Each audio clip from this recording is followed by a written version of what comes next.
Κύκρος εκεί μου. Βοηθούσα, έπαιζα, ξέρω εγώ, στην πορεία βοηθούσα. Και στα 30 και μετά πρέπει να δω πορεία στην μητάκια μου.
Τα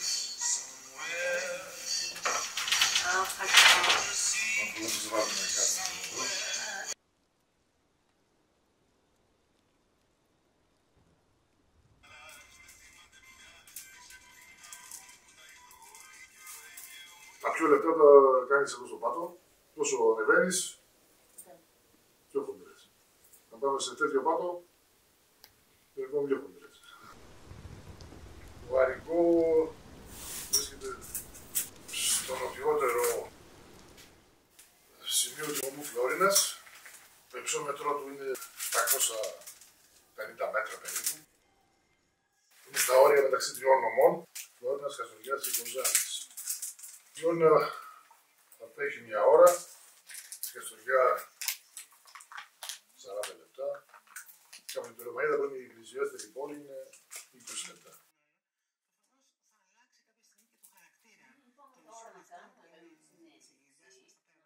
Την τελευταία απογραφή 530,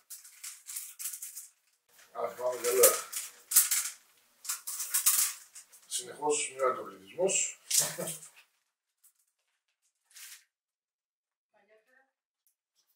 Παλιότερα ήμασταν περισσότεροι. Σε κάθε 10 χρόνια που γίνεται απογραφή, ο πληθυσμός μειώνεται.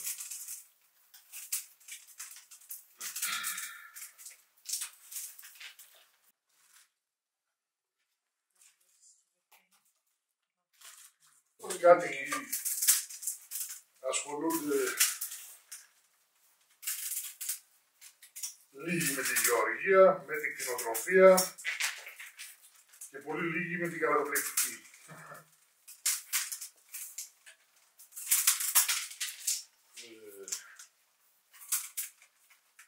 Αυτή τη στιγμή είναι 3 καλατοπλέκτες στο χωριό. Εγώ είμαι ο νεότερος και από ό,τι φαίνεται δεν θα υπάρξει νεότερο.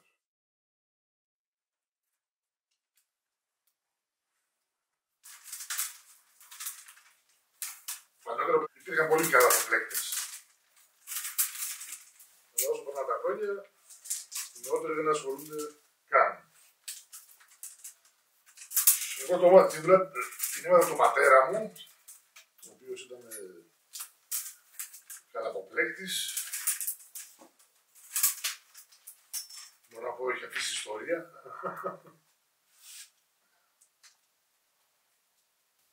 Και αφού βρέθηκε αυτή η δουλειά στα χέρια μου και επειδή έπρεπε κάτι να κάνω στη ζωή μου, κάνω και αυτή τη δουλειά.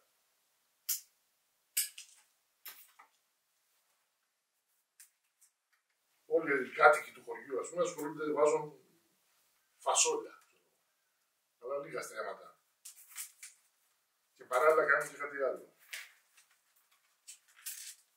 Και ο πατέρας μου αυτό το πράγμα έκανε. Έβαζε φασόλια, έκανε και καλάθια, είχε και ζώα. Τον καιρό.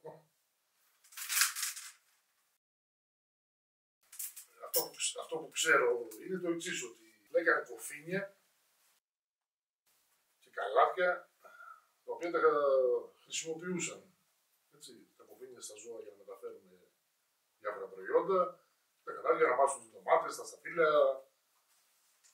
Στην πορεία εξελίχθηκε γιατί υπήρχε ζήτηση από εμπόρους της μεγαλοπόλης για τη δημιουργία καλαθιών, έτσι. Τα οποία τα πέραν από το, τα πουλούσαν αυτοί. Και βγάλανε και άλλα σχέδια και άλλα, ό,τι θέλανε, ό,τι ζητούσαν. Και λόγω της ανάγκης του να φτιάξουν κοφίνια και καλάθια, βρίσκαν την πρώτη ύλη και φτιάχνανε. Νομίζω έτσι προήλθε. Μετά στην πορεία έγινε καλλιέργεια. Πώς βρέθηκε η θιά εδώ να την καλλιεργούμε. Ενώ είχαμε καλαθοπλέκτες, είχαμε ανθρώπους που ασχολούνταν που πλέγαν καλάθια. Οι θιές είχαμε, μαζεύανε τα βάνκια, τα ποτάμια. Δεκαετία του 60, δύο κάτοικοι του χωριού πήγαν ως εργάτες για συγκομιδή ιτιάς στον νομό Σερών του δασαρχείου Σερών. Και πήραν από εκεί την ποικιλία αυτή και τη φύτευσαν εδώ.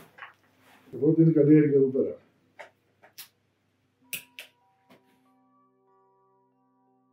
Φυτεύεται με μόσχευμα. Για να κόψω τώρα από έξω από όλα τα πράσινα που είναι. Τα λέμε φυτίλια. Που τα κόψουμε λέγονται φυτίλια μετά. Τα βάζουμε στο χώμα. Θέλω μια παλά, 20 εκατοστά διαφορά. Απλά απαιτεί εδάφιο με πολύ υγρασία όμως. Δηλαδή η υγρασία του να μην το γράμμα μην στεγνώνει ποτέ. Έτσι.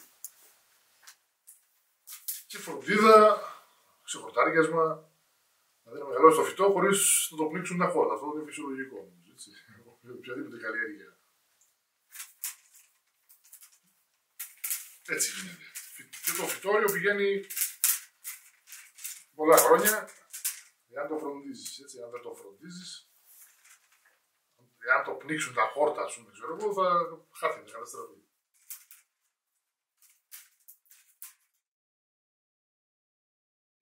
Έχει ένα έντομο το οποίο πάει και του κάνει ένα σκουλίκι. Γεννάει ένα σκουλικάκι εκεί και το τρώει. Θα το δείξω ένα. Και σε εκείνο το σημείο που δουλεύει το σκουλικάκι σπάει. Για να αντιμετωπιστεί αυτό κάνουμε, ξέρω εγώ, 2-3 ψεκανούς.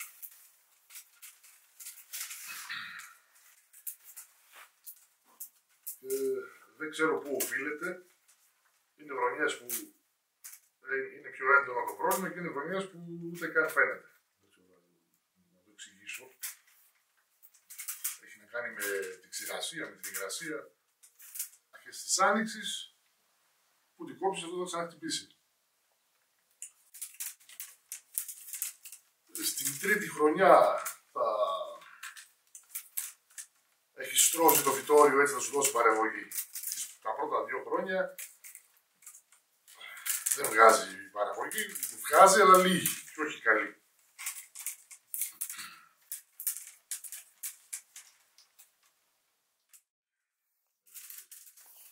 Φτιάχναν καλαμωτές, καλάμια από τους βάρκους.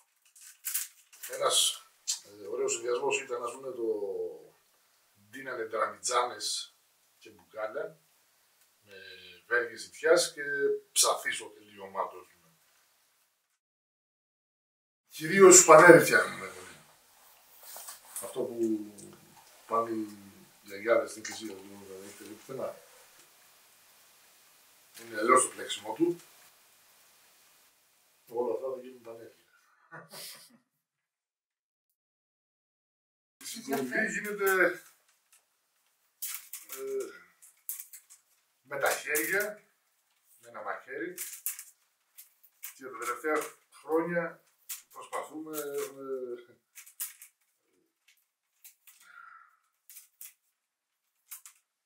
με ένα μηχάνημα, με ένα φωτοκοπτικό, βάζουμε ένα δίσκο το οποίο θα κόβουμε με εκείνο.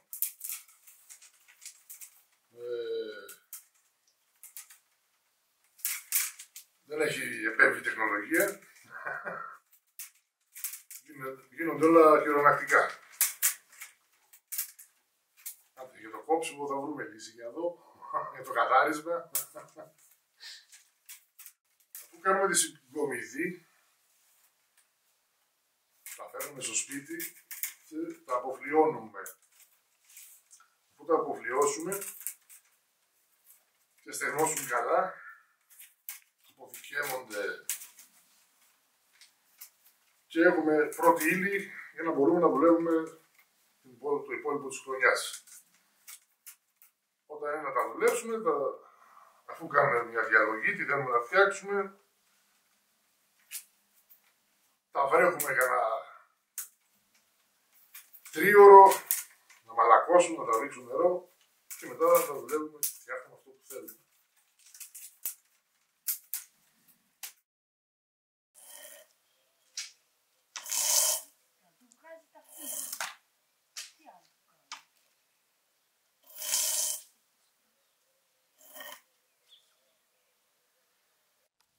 τη βέργα στο σίδερο, τραβάμε, δεν τη σκάει φλούδα. Και κάνουμε όλη μέρα αυτό το πράγμα. Εδώ μαζεύεται, αυτό θα πάει εδώ.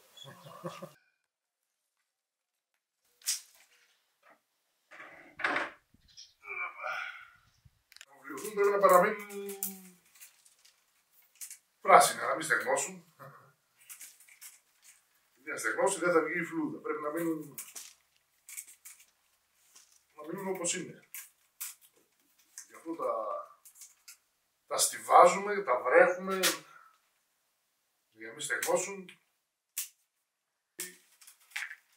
Θα αρχίσει να σαπίζει όσο θα είναι στιβαγμένη και αφού θα τη βρέχουμε.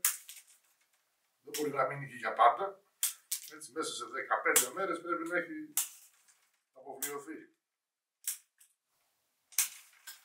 Και όπως φαίνεται μας πιέζει ο καιρός, δεν πρόκειται να γίνει ποτέ.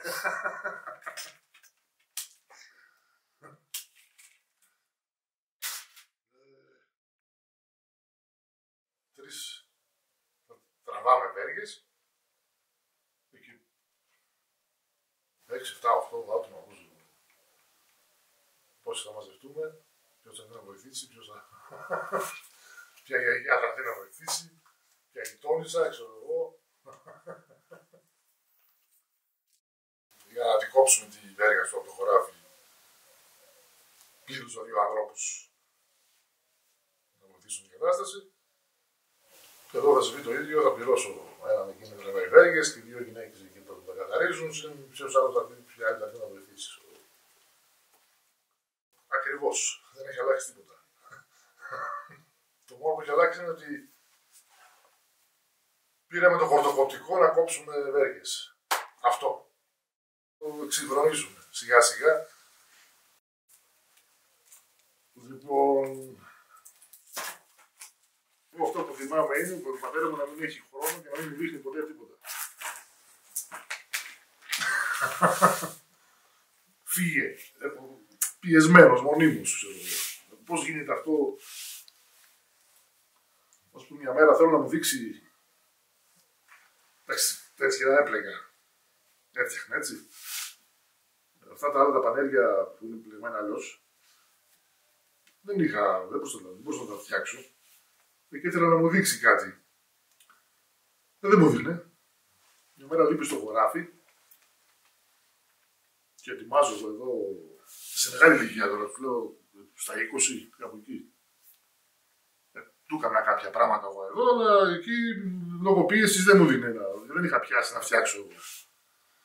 Οπότε είναι μια μέρα που λείπει και έρχομαι εγώ, παίρνω υλικό, φτιάχνω ένα στραβό, φτιάχνω άλλο θεόστραβο και έρχεται το μεσημέρι το χωράφι, με βρίσκει εδώ να παιδεύω με το τρίτο, ξέρω εγώ, να καταστρέφω τις βέργες. Δεν νομίζω ότι δεν ήθελε να μου δείξει, δεν πρόλαβε, δεν είχε χρόνο, ήταν μονίμως πιεσμένος. Γι' αυτό το λόγο πιστεύω. Εντάξει, και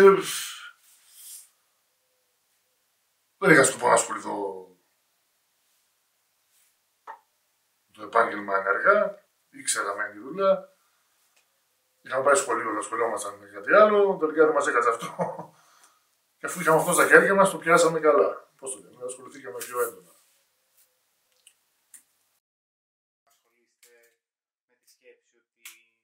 Είστε από τους τελευταίους, ότι αυτό χάνεται, ότι εξαφανίζεται. Δεν νομίζω. Όλα γίνονται για βιοποριστικούς λόγους. Εντάξει.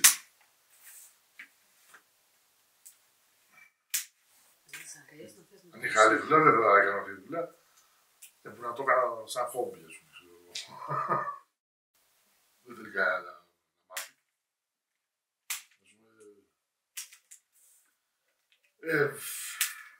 Βλέπω κάποια παιδάκια, ας πούμε, που τα τυραννιούνται πέρα εδώ, νεροκάματα. Όχι σήμερα έχουμε δουλειά, άλλο δεν έχουμε δουλειά, έλα να μάθω, έλα μάθε. Όχι, δεν έρχεται κανένας. Το χειμώνα κάθεσαι, κοιμάσαι όλη μέρα, έλα εδώ, να σου δείξω. μάθε και μην το κάνεις. Να, και στο γιο, έχω έναν γιο. Το να καθαρίζει βέργες ξέρει. Εντάξει, αλλά το να πλέξει γαλάτι δεν το έχει κάνει ποτέ. Ούτε πρόκειται. Πρέπει να θέλεις. Με το ζόρι δεν γίνεται κάτι. Γιατί πρέπει να κάνουμε γι' αυτό.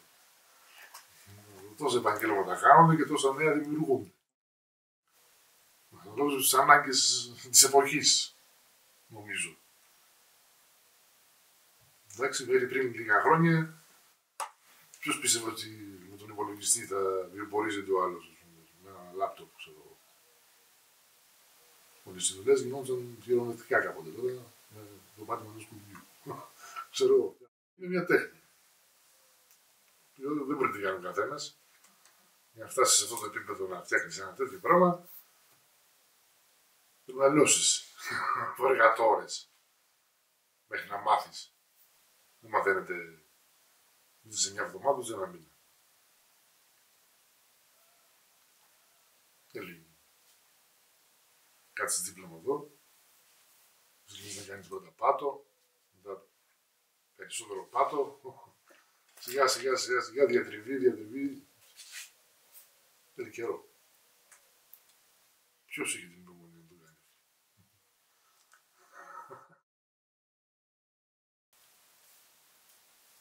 Να το καλάθι του Λαζάρου. Πάμε Λάζαρο να κάνουμε. Βάζουμε αυγά.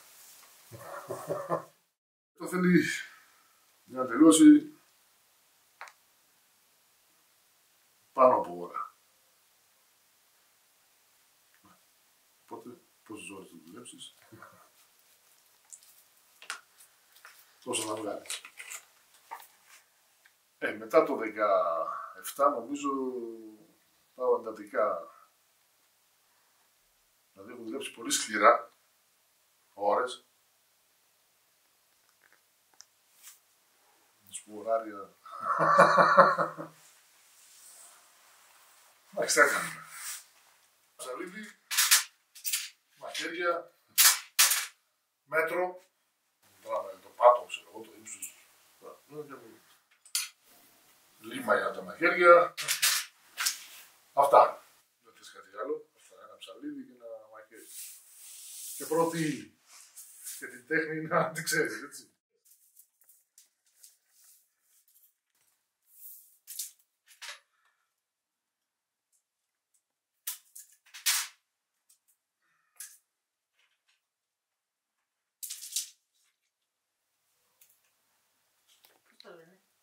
Σχιστήρι. Χωρίζει τη βέργα στα τρία, ας πούμε. Και έχει μετά 3 οδηγούς. Δηλαδή θα σχίσει αυτό τη βέργα στα τρία και θα πάει στους 3 οδηγούς. Μετά με το χέρι, ξέρω εγώ,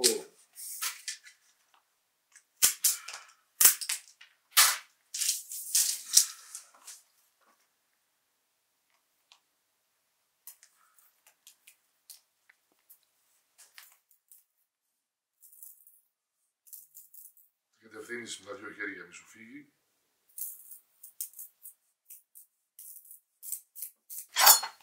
Έχει ένα μαχαίρι το οποίο εξηγητικό. Πλάνη. Πώς είναι η πλάνη που κάνει τα ξύλα, κάτι ανάλογο.